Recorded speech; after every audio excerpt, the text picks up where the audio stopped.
how does a practicing lawyer get this research? How do you get this stuff? Well, if you don't buy a text like the one that we just wrote for West, or our next book for West, which has a lot of this stuff in it, how do you go about finding this? Well, the best way is to rent a graduate student.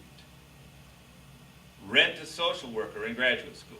Rent a marriage and family therapist in graduate school. Rent, even better, a psychologist in graduate school. Pay them X dollars an hour. Have them sit down in your office. And I remember as a starving graduate student in New York, I would have loved this. If somebody had said in 1968 or 69, yo, kid, we'll pay you $5 an hour if you'll go to the library and get me the latest stuff on the use of theories to come up with some sort of a diagnosis, and I want to know if it's reliable and if it's valid. Get me the validity and the reliability stuff on it. Well, I would have loved that. I probably would have worked 10 hours on it. Would have cost a lawyer at that time maybe 50, 60 bucks. Now, maybe it'll cost you 100 bucks. Big deal. Rent a graduate student. Use your legal assistant to go to the resources in psychology, like Medline for psychiatry, or Psych Abstracts, or Psych Info. Now, you can go to a variety of websites and click on the research links. PsychLaw has a website. You can click on the research links in PsychLaw. They're about 7 or 8 pages long, and it'll take you to a variety of sources for research in psychology, psychiatry, social work. You can go through it yourself. We, in this book, disagree with the position of Monahan and colleagues who say that the datum of the discipline of law, lawyers and judges are used to going to the research materials and used to finding out, so they can take those same research skills and apply them to the behavioral sciences like psychiatry, psychology, and social work. We take a very strong position against that in our book, not because we don't want lawyers looking at that stuff. We certainly do. That's why we're teaching this course. But because the thinking style of psychologists, psychiatrists, and social workers is manifestly different than the thinking style of attorneys. I was a retread. I went to law school when I was 45 years old.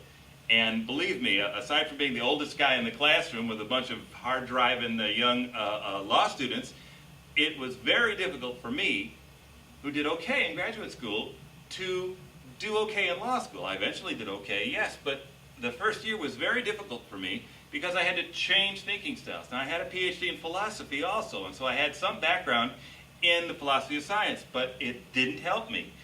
Take my word for it that there's a very strong difference. So rent a graduate student to get this information. Another way that you can get this kind of information I spoke about earlier today, and that is that experts like Dr. Campbell go all over the world providing background and expertise in the areas that are cogent to a particular case. For example, we've written in one of the later chapters of the book a particular section called the Payash effect. It is about the way mental health therapists sort of aggravate ideas that patients have and then sort of carry them off to help them, encourage them to go to a lawyer to make a claim, in this case, in the Payash effect, for sexual harassment, when it may not really be sexual harassment at all. That the therapy process carries that forward or makes it worse. Now, when you rent an expert, you don't just rent an expert to give you an opinion in the case. You rent, as you can see from the seminar, you rent an expert to tell you, what's the science say? I don't want you to tell me what you say. What's the science say? You remember the case in Texas where the woman was not taking her medication and killed her children. I was involved, as was Dr. Campbell. I was involved as a law expert and Dr. Campbell as a science expert in a case in Ohio where a woman was in psychotherapy and she did worse and worse and worse in psychotherapy.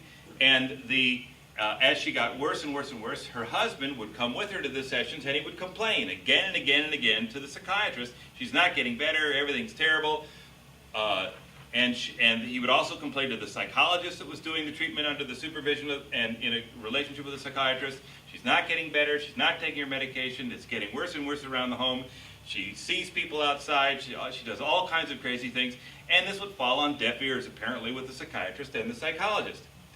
A few weeks after he was pounding on the psychiatrist's door and saying, look, I got to get into these therapy sessions, nothing's going on, he gets a call from his wife, and she says, I've just killed the children.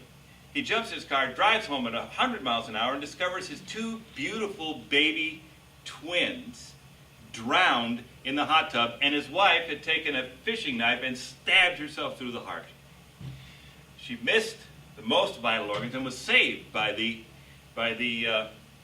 paramedics that arrived, and was then found not guilty by reason of insanity for the murder of her children. Dr. Campbell and I were both involved with respect to the development of issues in that case concerning the science of suicide and murder.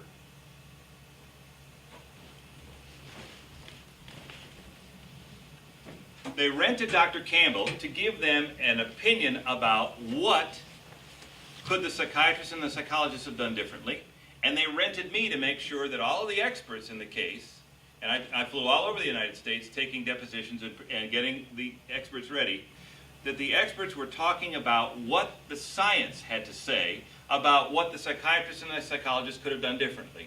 If that law firm could do it, so could yours. You can also get a budget for that kind of thing out of your clients and also out of your court appointments. Dr. Campbell is frequently working with public defenders. In fact, you just worked with a public defender in Canada yesterday. They got a budget to ask him, what's the science say about this? We work with public defenders all over the United States. In fact, we've taught public defenders together numerous times. So you can do that.